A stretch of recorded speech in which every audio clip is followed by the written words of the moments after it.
तेरे बाद घर से अपन तुझसे मिलने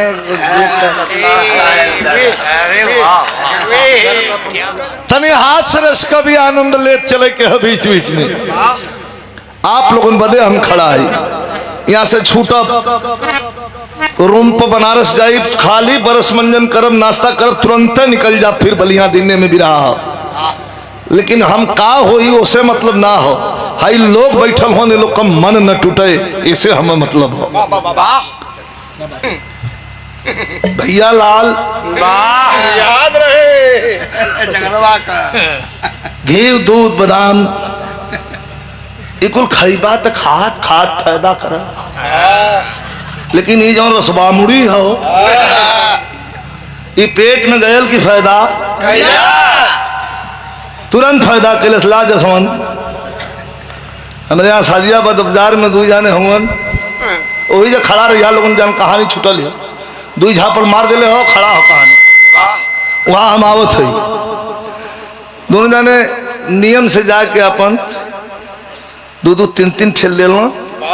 तेरे बाद घर से अपन तुझसे मिलने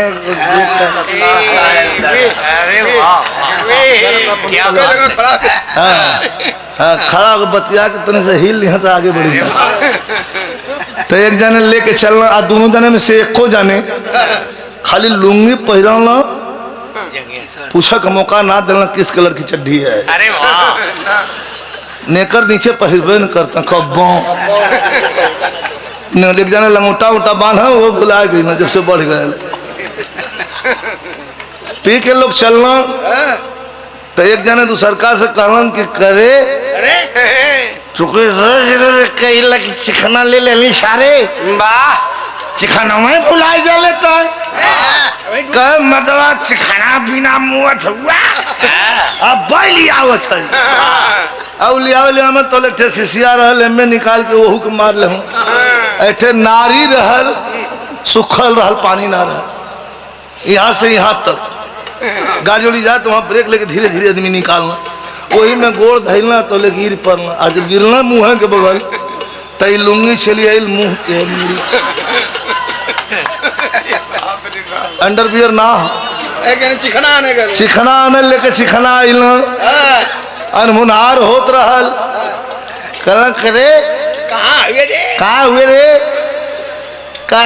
चिल्लाला मदवा तनी गाँव से सुटहू न देता कल अच्छा अच्छा धोखा देते हुए कहा रुक रुक तब पकौड़ी लिया तो मुंह मिलता है ना हो पीछा में खिलाओ तुम ले ले ले ले ले ले ले काले काले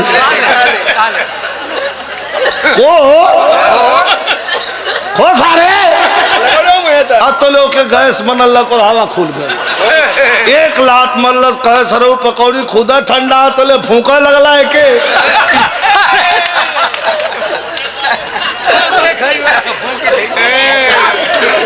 अरे वाह अब लगा के चटनिया ना डाल दे अरे वाह भैया बस बस बस बस सॉरी सॉरी सॉरी ये जसवंत भैया नाक में दम कैले रहा कि कुछ हो जाए हम फिर ऐसा कहा थी कि मैं कुछ गुंजाइश है ना ले मरचा को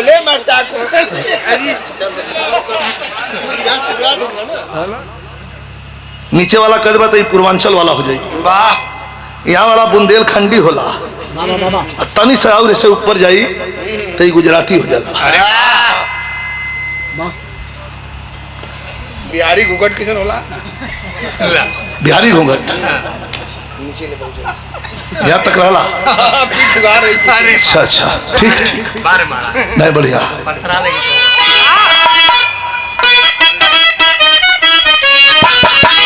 गजल का अंदाज हो शायर कहता है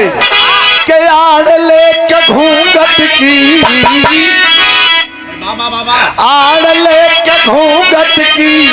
हर दिल पे वार करते हैं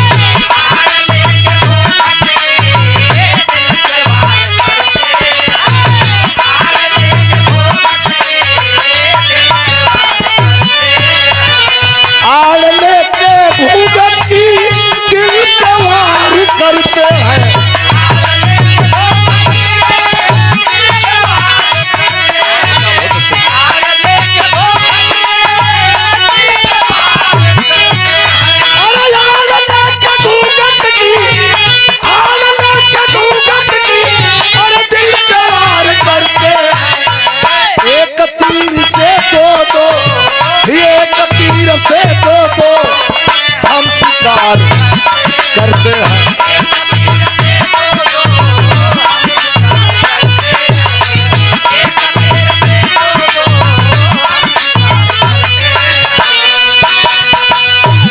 जी के फेवरेट लाइन है ये। के आदमी के जीवन में घबराना नहीं चाहिए। सुख और दुख दोनों साथी है। सुख आवाला दुख आवाला, दुख आवाला तो फिर सुख आवाला। लेकिन सुखवा के आदमी बड़ा प्रेम से स्वीकार करलन, और जब दुख का पारी आवल तो लगल भिल बिलाए रोए लगल। ये लिए कभी कहा था मन के आदमी के जीवन में, अरे आदमी के जीवन में लाखों लम्हे आते हैं।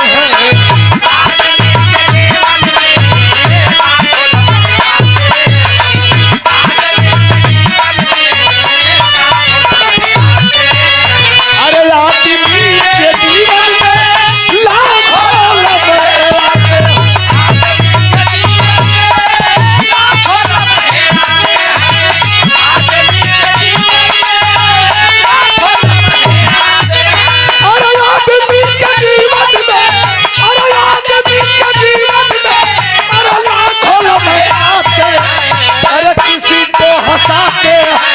और किसी को रुलाते हैं।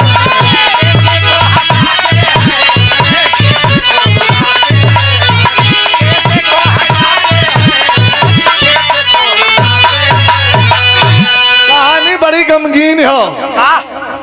तनी हास्य रस का भी आनंद ले चले के हो बीच बीच में। फौजी क्या है? हमारे देश की धरोहर है। लाल बहादुर शास्त्री ने कहा है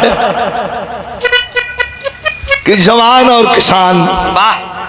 दोनों हमारी देश की जान है। जवान अगर सैनिक पहरेदारी नहीं करेगा तो हमारी बॉर्डर लाइन खतरे में पड़ जाएगी।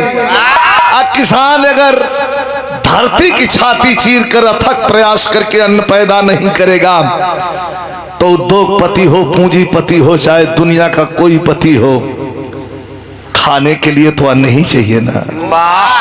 अन्न नहीं मिलेगा तो सोना चांदी या रुपया पैसा कई हजार करोड़ का मालिक रुपया धन ना खाइए, खाए के पड़ी अन्न।